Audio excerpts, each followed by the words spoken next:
माह रमज़ान के पहले रोजे पर अजमेर शरीफ में पुरनूर मनाजिर देखने को मिले। हजरत ख्वाजा मोइनुद्दीन चिश्ती रहमतुल्लाह अलैह की दरगाह में खास इफ्तार का एहतमाम किया गया। रोजेदारों के लिए खास दस्तरख्वान यहाँ सजा नजर आया।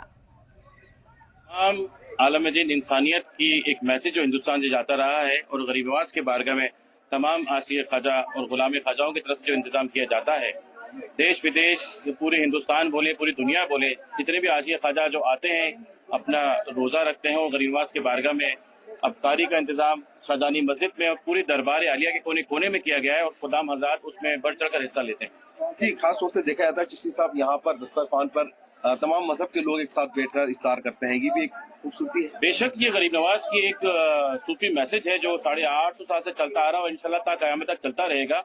एक ही दस्तरखान पे यहाँ दरबार आलिया में तमाम आशिया ख्वाजा हिंदू मुसलमान सिख ईसाई भाईचारे का मैसेज देते हैं और यहाँ बैठकर कई लोग वो इंतजाम में भी शरीक होते हैं। जी बिल्कुल नाज़रीन, जिस तरीके देखा कि ख्वाजा गरीब नवाज के दरबार में आज पहला रमजान है, तो ये थी अजमेर की रौनकें। रईसान, सलाम टीवी, अजमेर।